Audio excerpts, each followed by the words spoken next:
خانقاہ ربانیہ نقشبندیہ روحانی معلم پیر مفتی احسن محمود نقشبندی صاحب۔ حاجی حضرات ہیں حج کے لیے جا رہے ہیں، وہ تو یہ فوائد سن کر آداب سن کر ان کو فائدہ ہوگا، اور جو نہیں جا رہے اور جو ان کے علم میں جو جا رہے ہیں وہ ان کو بتا دیں گے تو ان کو فائدہ ہو جائے گا۔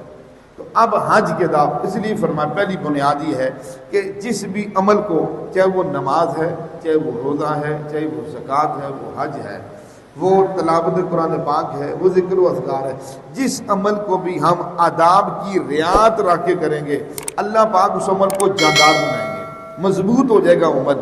اور جب عمل مضبوط ہوگا تو اس کی اثرات ہماری زندگی میں یہ پڑیں گے کہ ہماری زندگی اس عمل کی وجہ سے اللہ شاندار بنا دیں گے۔ عمل جاندار، زندگی شاندار، عمل کمزور، زندگی یعنی یہ سمجھے وہ شانداری والا بات تو پھر سے بیچ میں سے نکل جائے گی۔ تو اس لیے ہم نے ہر عمل کو آداب کی رعایت رکھتے ہوئے کرنا ہے۔ اس لیے فرمایا اب جو حج کے آداب میں سے پہلا ادب جو علماء نے لکھا ہے، تقریباً 5 آداب ہیں حاجی صاحب۔ پہلا ادب یہ ہے کہ ہمیں حکم کیا ہے، ہر عمل کے لیے، صرف حج کے لیے نہیں، ہر عمل کے لیے اخلاص شرط ہے۔ وما امروا الا ليعبدوا الله مخلصين له الدين حنيفا۔ اللہ نے ہمیں حکم دیا اس بات کا کہ ہر عمل کو خالص اللہ کی رضا کے لیے کرو۔ اس لیے حضور پاک صلی اللہ علیہ وسلم نے فرمایا اخلاص والے ہدایت کے چراغ ہیں، ان کی برکت سے اللہ بڑے بڑے فتنوں کو دور کر دیتا ہے۔ اور ریاکاری، دکھلاوا، نام و نمود، من حج یرائی فقط اشرک۔ حضور نے فرمایا جس نے حج ریاکاری اور دکھلاوے کے لیے کیا، نام و نمود کے لیے کیا، لوگ حاجی صاحب کہیں گے، معاشرے میں ایک عزت بنے گی، ایک وقار بنے گا۔ فرمایا وہ حج کر کے اللہ کے کھاتے میں مشرک لکھا گیا۔ کتنا بڑا اس کا نقصان ہو گیا، حج کر کے مشرک بن گیا۔ تو اس لیے سب سے پہلا ادب ریاکاری، دکھلاوا، نام و نمود سے پاک ہو، خالص اللہ کی رضا اور اللہ کو راضی کرنے کے جذبے کے ساتھ اس مبارک عمل کو کرنا۔ دوسری بات علماء نے لکھی ہے حاجی کے آداب کے لیے، حج کرنے والے کے لیے، بھائی جب آپ حج کرنے جا رہے ہیں اس سے پہلے دیکھیے ہمارے ذمہ 2 حقوق ہیں، ایک حقوق اللہ ہے اور ایک حقوق العباد ہے۔ ایک اللہ کے حقوق ہیں اور ایک بندوں کے حقوق ہیں۔ اللہ کے حقوق کا تو معاملہ اللہ، جو معاملہ بندوں کے حقوق ہیں یہ اس سے زیادہ خطرناک ہے۔ اس لیے جب تک آپ بندوں کے حقوق کی ادائیگی نہیں کریں گے اس وقت تک آپ کا معاملہ درست نہیں ہے۔ بھائی جانے سے پہلے جو آپ کے ذمہ لین دین ہے، پہلی بات تو یہ ہے کہ آپ حج کرنے جا رہے ہیں، اگر آپ نے کسی کا لین دین کرنا ہے پہلے اس کی فکر کریں، کسی کا 100 دینا ہے، کسی کا 1000 دینا ہے، کسی کا 50,000 دینا ہے، کسی کا 1,00,000 دینا ہے۔ اب ادھر جا رہے ہیں حقوق اللہ کو ادا کرنے اور حقوق العباد کی حق تلفی کر کے آپ کا یہ حج یہ کیا قبول ہوگا کہ آپ کی بنیادیں غلط ہیں۔ جب کسی یعنی غلط بنیاد پر کوئی بھی عمارت بنتی ہے وہ گر جاتی ہے، تو آپ ابھی سے اپنے عمل کے اندر کمزوری کر دی۔ لوگ پیسے مانگ رہے ہیں اور حج کرنے جا رہے ہیں، پیسے لوگوں کے معاملات جتنے بھی آپ کے لین دین کے معاملات ہیں ان کو جانے سے پہلے حقوق العباد ہیں، کسی کے ذمہ کو واقع ہیں، وہ سارے کلیئر کر کے آپ جائیں، ان سارے معاملات کو درست کر کے آپ جائیں۔ اس لیے اگر آپ ان معاملات کو بیچ میں رکھ کے جائیں گے آپ کے ذمہ حق باقی ہوگا تو پھر آپ کا حج کے اندر نقص آ گیا، وہ کاملیت ختم ہوگی۔ تو اس لیے یہ آداب اس لیے بتائے جا رہے ہیں حاجی صاحب کے لیے تاکہ حج کرنے والا ان آداب کی رعایت رکھ کے کرے۔ تو حج کے لیے تیسرا ادب یہ ہے، یہ موٹے موٹے 5 آداب ہیں حج کے۔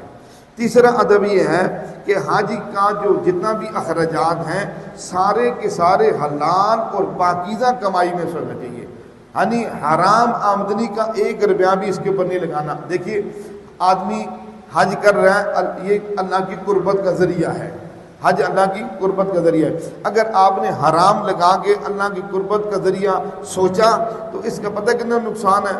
اس لیے کوئی آدمی حرام مال سے قربت کا سوچے کہ مجھے قربت ملے گی، وہ شدید گنہگار، اگلا جملہ نہیں بولتا ہوں جو سخت جملہ ہے، وہ شدید گنہگار ہوتا ہے کہ گویا کہ وہ اللہ کو حرام مال سے راضی کرنا چاہتا ہے، حرام مال سے خوش کرنا چاہتا ہے۔ اس لیے اب حرام مالی کوئی چوری ڈاکے کا مال حالی حرام ہے۔ اس لیے آج کل حرام کا عنصر ہمارے مالوں میں بہت زیادہ پایا جاتا ہے، جن میں ایک وراثت کا مال ہے۔ ابھی اسلام آباد کے اجتماع میں بھی مولانا احمد بٹلہ صاحب نے دعا سے پہلے صرف اور صرف اس پہ بات کی تھی کہ جو ہم وراثت کے جو حق تلفی کرتے ہیں، بہنوں کے حقوق نہیں دیتے، وراثت کے مال کے اندر ناجائز تصرف کرتے ہیں، اس سے انہوں نے بچایا۔ خود اچھی چیز لے لینا اور کمزوروں کو کمزور چیز دے دینا وغیرہ وغیرہ کرنا، یہ سب حرام ہے، سمجھے۔ اور یہ حرام ایسا حرام ہے جس کو دیندار بھی حلال کہتا ہے۔ دنیا دار تو حرام کہہ گئے، دیندار بھی کہتا ہے یہ حلال ہے جناب۔ اس کے اندر لاپرواہی کرنا اور ایسی وراثت اپنی بہنوں کا حق تلف کر کے اور حج پہ چل پڑنا، بلی 100 چوہے کھائے اور حج کے چل پڑے، یہ تو وہ مثال ہوئی۔ تو اس لیے اب حلال آمدنی کا انتخاب کرنا، جب آدمی سوچے گا کہ میں نے حج حلال سے کرنا ہے تو کھانا بھی حلال سے کھانا ہے، جو حرام اکٹھا کیا ہے اس کو واپس کرے گا، اہل حق کون کا حق واپس کرے گا کہ بھئی یہ تو میں نے حرام اکٹھا کر دیا، یہ غلط ہو گیا مجھ سے۔ تو اس لیے تیسرا ادب حج کا یہ ہے کہ حاجی صاحب کے لیے ضروری ہے کہ حج کرنے کے لیے حلال آمدنی کا انتخاب کرے۔ جب حلال آمدنی کی فکر کرے گا اللہ پاک اس کو حرام سے بھی بچا دے گا، اللہ پاک اس کو حرام سے بھی بچا دے گا۔ حج کا چوتھا ادب یہ ہے کہ حاجی صاحب کے لیے بات ضروری ہے جو حج کرنے جا رہے ہیں کہ وہ اپنی زبان کی حفاظت کریں، کیونکہ وہاں پر آدمی ایک قسم کا فارغ ہوتا ہے نا۔ اب آپ نے پورا دن عرفات میں بیٹھنا ہے جی، تو تھوڑی دیر ذکر کیا، اس سے قبل لگا لی، اس سے قبل لگا لی، ادھر نام، یہ کام نہیں کرنے۔ یعنی کام ہم نے حج میں جا کے جب آدمی پرانوں سے ملتا ہے نا، پھر گپیں، پھر غیبتیں، پھر پتہ نہیں کیا کیا باتیں نکلتی ہیں، تو اس لیے آدمی یکسوئی کے ساتھ ان 5 دنوں میں مکمل عبادت اور ریاضت کے اندر لگا رہے۔ یہ اس کے لیے ضروری ہے کہ ان 5 دنوں میں تو کوئی اور جگہ، اگر ہم نے 5 دنوں میں اپنے اعمال کی حفاظت کر لی، یہ ایسے 5 دن ہیں اللہ باقی زندگی بھی، اللہ جب ہمارا حج مقبول ہو گیا، اللہ پاک کو گناہوں سے پاک ہو گیا، اللہ پاک تا ہمیں موت گناہوں سے محفوظ فرمائے۔ ہمارے ہاں جادو، جنات، بندش اور نظر بد کا شافی علاج قرآن و سنت کی روشنی میں کیا جاتا ہے۔